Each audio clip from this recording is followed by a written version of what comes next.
Good afternoon. Welcome to St Francis Sermon at 6. If we've not met before, my name is Andy. I'm the church leader here at St Francis. We've had a wonderful day. In fact, it's been a wonderful week. There have been so many things going on. We have had got a youth drop in on a Wednesday afternoon, which has been going for 3 weeks now, and just connecting with local young people, providing somewhere warm and safe. There's free hot dogs, there's free hot chocolate, and just playing games, table tennis, that sort of stuff. We had our Bible course started last week on Tuesday evening, so going through the big story of the Bible over 8 weeks, run by the Bible Society. So it's their material, really, really good. Thursday evening, we started Alpha, which is an opportunity to unpack the Christian faith over about 10 weeks. We had a whole bunch of guests there. And if you've not signed up for Alpha, we would love for you to come and check it out. Week 2 is really week 1. Week 1 is kind of an introduction. So you haven't missed a lot if you were to turn up this Thursday evening at 7:30. If you go to our website, go to STF Mackworth. I'll put a link. In fact, let me see if I can find it now for you. But you would be so welcome to come and check that out with us, either Bible course or Alpha. We had a Kaylee last night, so we all made ourselves look very silly doing that, but it was a lot of fun. Like, people really enjoyed it, and yeah, you would be so. I think we're going to probably do it again. So, what is this? Somebody's just asked. We are a church in Mackworth in Derby, and this is our online sermon. I don't know how you come across us, but you're so welcome. What else is going on? We have got. We've got lots of things going on. So you go to our website, go to our social media, actually at STF Mackworth, Facebook, Instagram, TikTok, YouTube Shorts, those places you'll be able to see what is happening at St Francis in Mackworth. So this morning, my wife, Rachel, who is one of our licensed lay ministers, she spoke from the book of Proverbs chapter 6. I put a link in the comments if you're on YouTube or our Facebook. We are doing a series on the book of Proverbs. It is a book of the Bible written hundreds of years before Jesus, and it's very practical, pithy sayings. They're not promises, but they're kind of truisms. Like, if everything worked well in life, this is how kind of, so like, good people get good stuff, bad people get bad stuff going to them. Like, the righteous will prosper. And we know, of course, it has to be tempered with the life of Jesus and with Ecclesiastes and with Job. But actually, there's some really wise things in here. And Rachel will be talking about our words and our work and our ways. So she's got 3 W's. So if you have a look at Proverbs chapter 6, verses 1 to 19, and then Ephesians 4, verses 25 to 32. If you're new to St Francis, we have a vision to be a light on the hill for our estate, and we work it out in 3 ways. We talk about worshipping God, growing community, and serving our estate. And we do that in a whole bunch of different ways, some of the things I've already mentioned. So I'm going to hand over to me from this morning. It was our 9 o'clock service, so I'm kind of dressed up in robes and dog collar and looking priestly or something like that, and Rachel's going to share with us. Do turn her up at the beginning. There's a little bit of sound issues, but we get that sorted a few minutes in. So here we go. Enjoy. By your Spirit, we speak through Rach this morning, I pray. Amen. Thank you, Andy. David, at the production desk, I don't know if you're aware, but I have a few slides to come up, and if you could just put the first one up now. Somebody sent this to me earlier in the week, and it really resonated with a few of us, particularly as I was preparing this talk. The more I went through Proverbs, the more I started to feel quite foolish. And anyway, have you ever made a bad choice? I know I have. Let me, we're there, aren't we? We've all made bad choices. Now, I'm going to be really honest with you guys, because there is a bad choice that I make regularly. And that is staying up too late. I stay up late quite often. I have a very huggy family. My husband and my children, they're real huggers. And I'm like, I like a hug. I could probably take it or leave it. And after a day of hugs, where I give out all the hugs that are requested of me, I quite like it when everyone's gone to bed and I just have time to sit by myself, usually watching TV, eating chocolate, and then before I know it, it's gone midnight and I waddle up to bed. And the next morning, I'm exhausted. Now, I'm pretty good at getting up when my alarm goes off, and I get everything Sorry, this is making funny noises, isn't it? What do I need to do?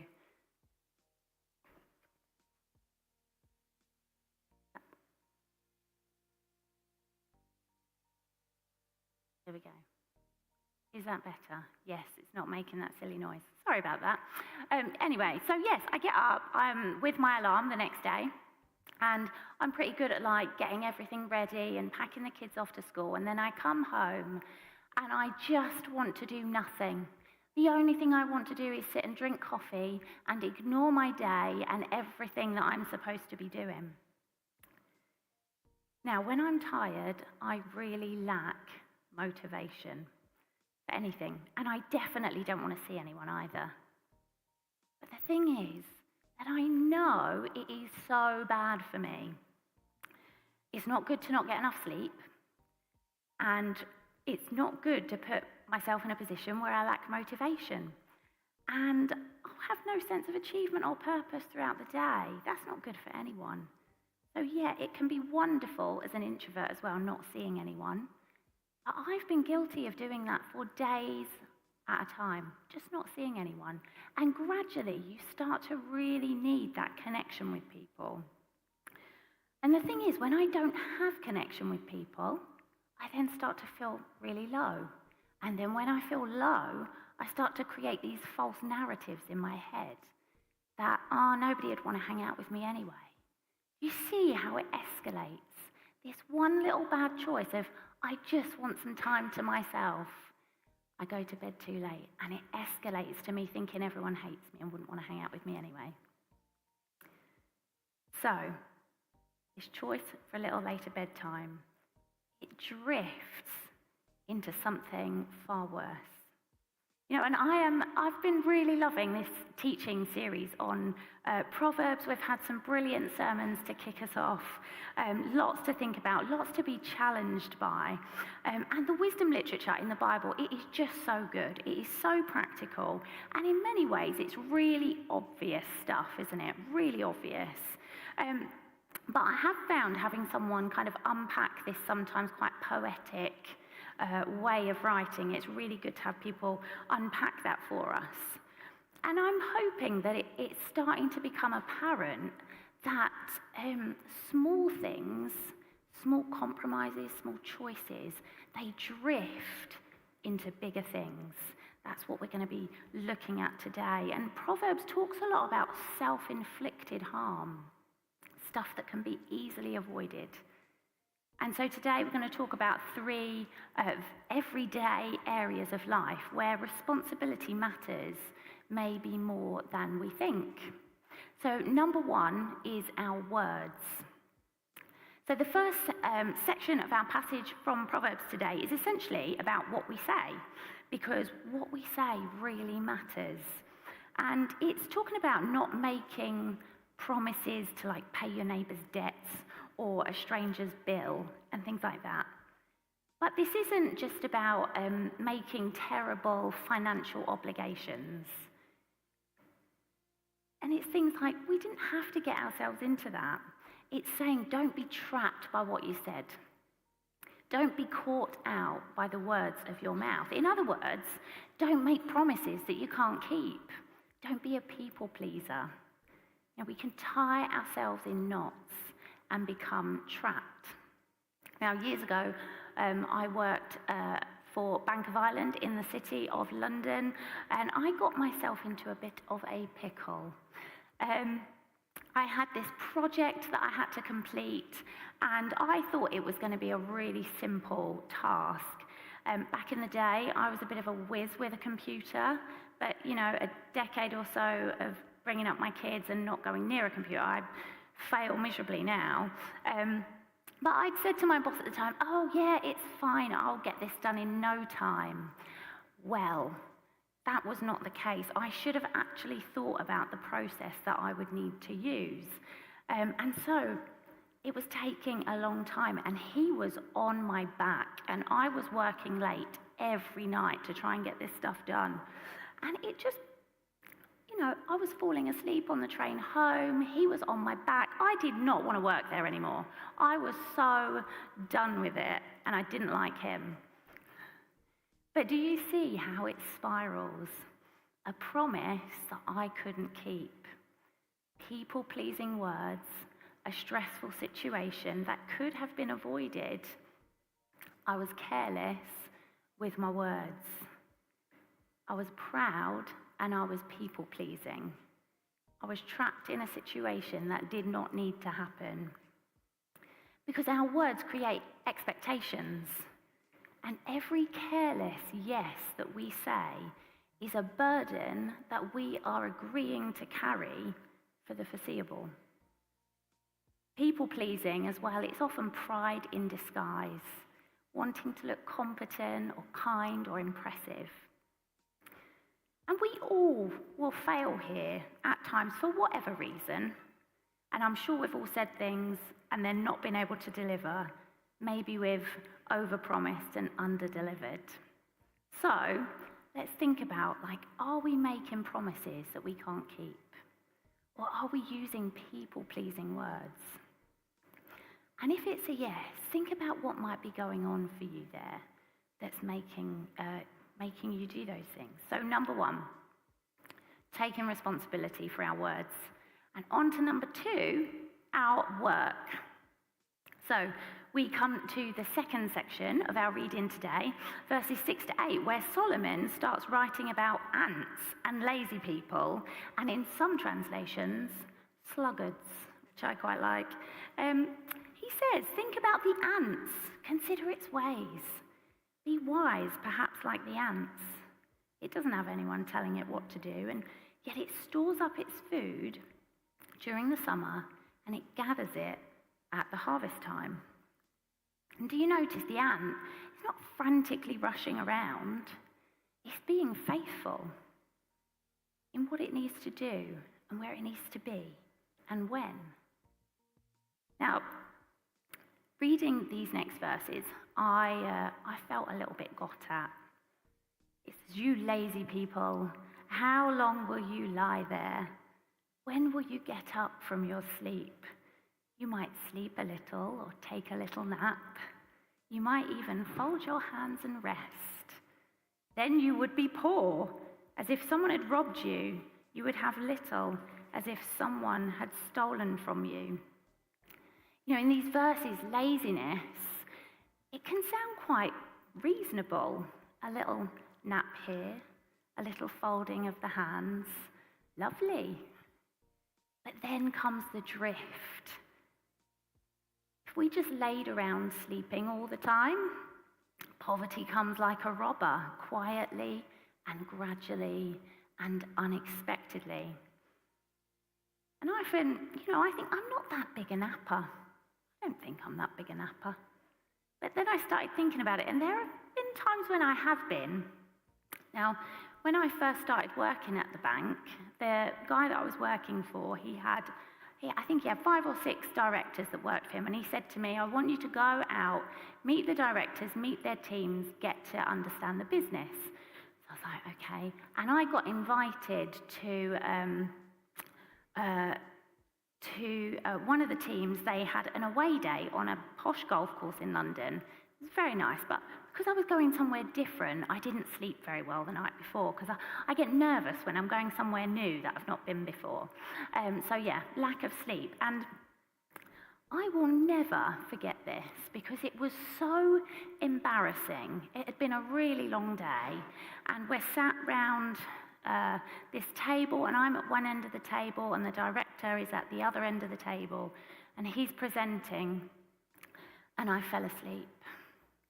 And I was rudely awakened by him going, stay with us now, Rachel. And I jolted awake. I have never done that again. Now, these verses, they're not about being anti-rest. We need rest. God rested. It's really important. This is about anti-drift. Lots of Proverbs wisdom around small things can pile up and turn into big things. You know, what if I had continually fell asleep at work?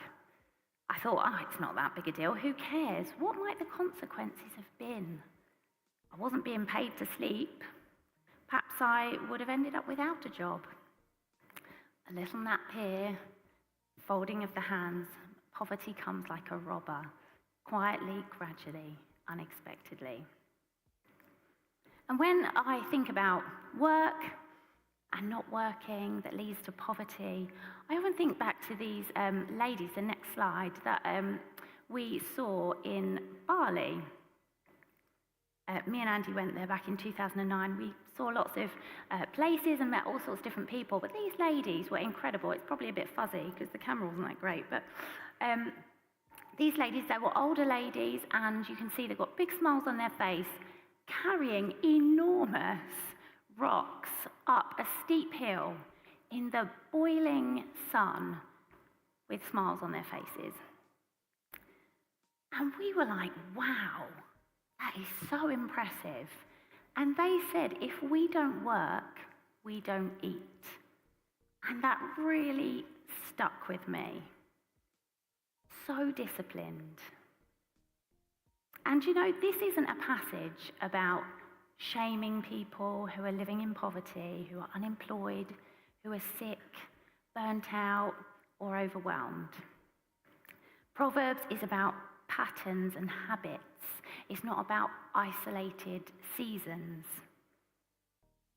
I was telling someone recently that when I was pregnant with my first Tibby, I was still working at the bank, and I was doing a long commute, so it was just over 3 hours a day, so an hour and 40 one way, an hour and 40 back, and a day's work. And I would sleep all the way to work, and then I would have a 10-minute nap at 11 a.m. and a 10-minute nap at 3 p.m.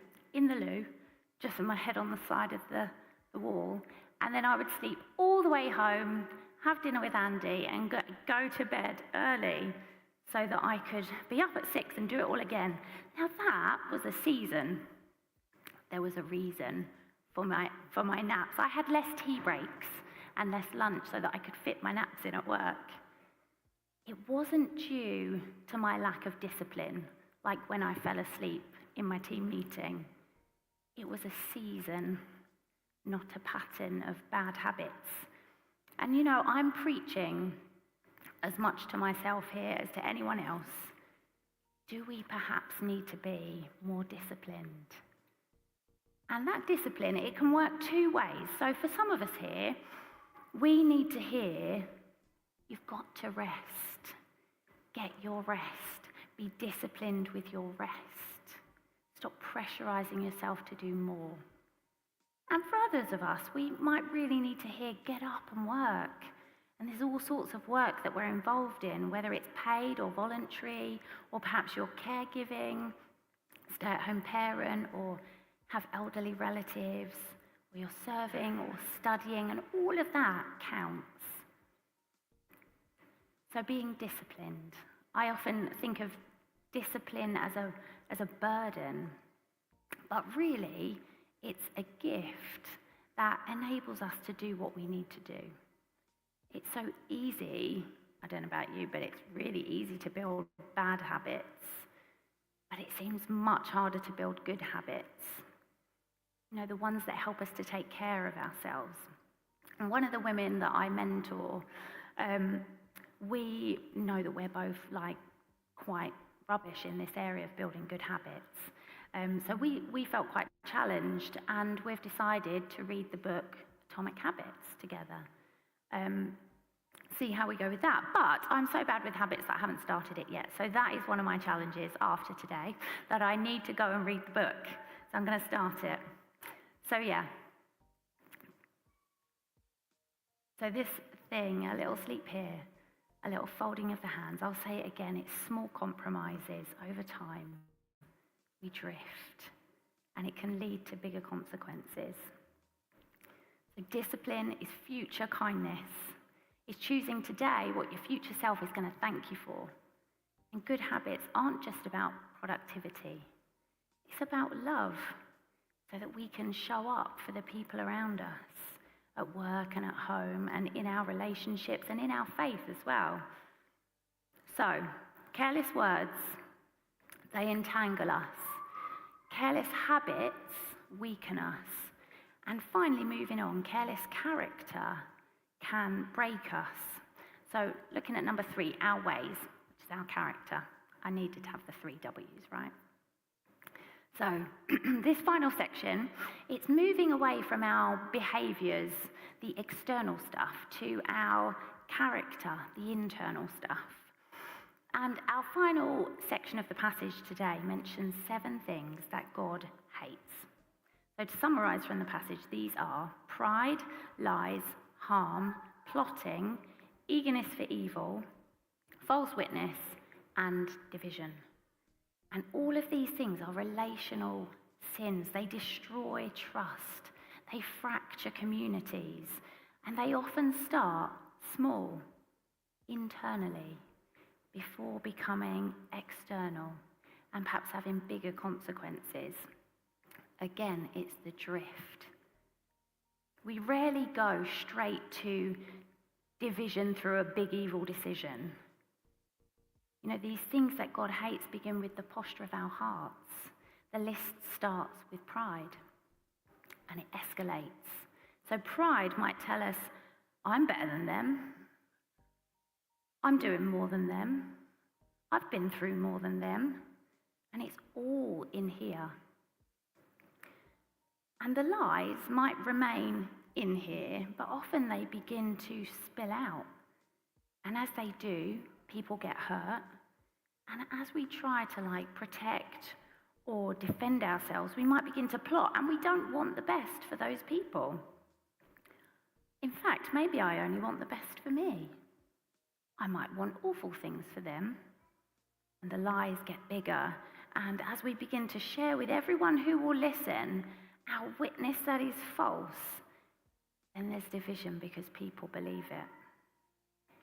And all of this escalation, this drift, it can damage workplaces and friendships and families and churches.